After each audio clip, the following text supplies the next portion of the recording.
This experience has stayed with me as the only one that truly freaked me out. It happened when I was only 11 years old, trick-or-treating with my sister and her friends. They were all girls. They were all older than me, around 16, and we were going door to door to get candy and play with silly string. Throughout the night, I had this nagging feeling that I was being followed, constantly looking over my shoulder but not seeing anyone. But around 9:30 p.m., I turned around and saw a clown about 2 yards behind us. At first, I wasn't scared because I love clowns and assumed he was just trick-or-treating like us. However, he continued to follow us, never getting candy and waiting for us at each house we stopped at. My sister and her friends were getting freaked out, so we tried to go a different route, but he still followed us. Finally, my sister called our dad to come pick us up. As we rushed towards his car, the clown tried to corner us, but I took matters into my own hands and threatened him with silly string. He didn't back off, so I sprayed him all over his mask and costume. We managed to escape, but the clown tried to chase us and even banged on the back window of the car. Later, we found out that there were other reports of a similar clown chasing kids in the area. I hope I never encounter that creepy clown again and that my silly string ruined his outfit for good. As a little backstory, I was 10 years old visiting my hometown Ecuador for the summer. I knew almost everyone in my small town, as did my parents, which is why they allowed me to go alone that day. Despite my parents' reluctance, I convinced them to let me go to a nearby park, promising to be back before dark. When I arrived at the park, it was oddly deserted, and as I played, a clown appeared behind a gate, motioning for me to come closer. He asked me if I liked clowns and proceeded to make me a balloon dog. The clown invited me into his truck to see more tricks, but when he became insistent, a man appeared and pretended to be my father, saving me from the situation. It turned out that the clown was a man who had been kidnapping children across Ecuador by luring them with a clown costume. The man who saved me reported the incident to the police, and I returned home unscathed, keeping the encounter a secret from my parents.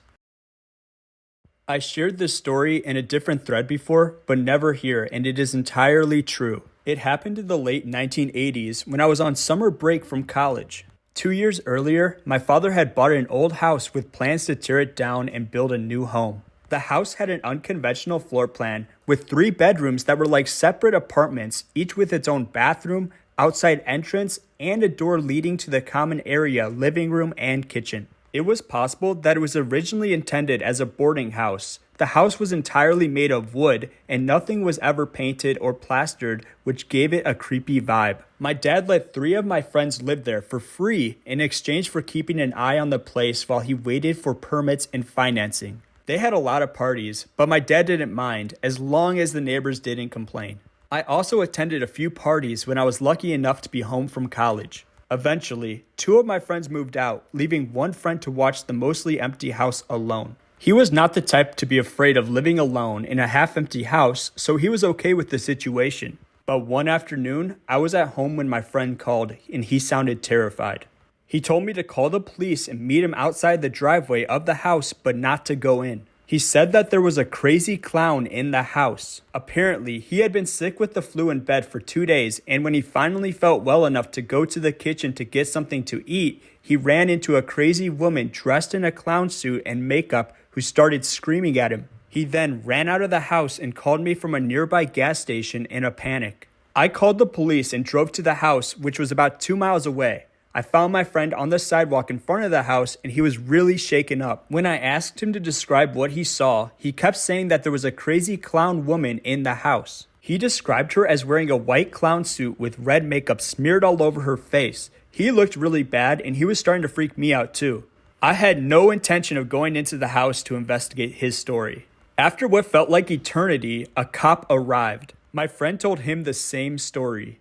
The cop then went into the house while we waited outside. And after about 5 minutes, he emerged, escorting a crazy clown woman who looked exactly as my friend had described her. She had wild, unkempt brown hair and was wearing a weird baggy one-piece, all-white body jumper suit. And her face was disturbing, with a tube of lipstick that she crudely spread all over her cheeks in a failed attempt to make them look rosy. And although we were both freaked out, the cop found it hilarious. The clown woman claimed it was her house and accused us of trespassing on her property. When the cop told her to get in the back of his squad car, she warned him that she had powerful friends in Tinseltown who would have him fired. When the cop returned to talk to us, he said he couldn't arrest her for breaking and entering into the house because the house was half abandoned. He said the best that he could do was drive her a few blocks away and hope she wouldn't wander back.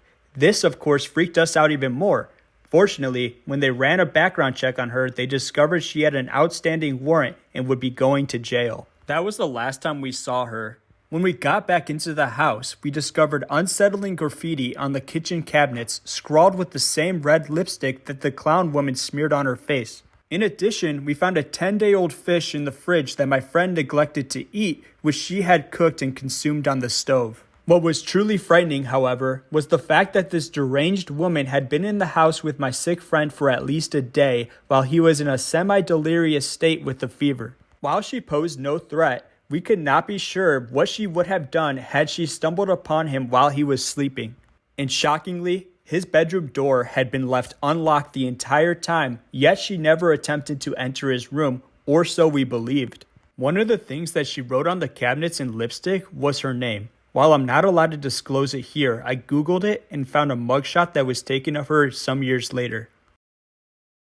Hey guys, it's Dougie Flesh. If you guys have any questions or concerns, make sure you write them in the comment section. Which story did you think was the scariest as well? Also, if you guys want more scary stories like this, I will be posting them almost daily. So make sure you guys smash that subscribe button, and thank you so much for watching till the end.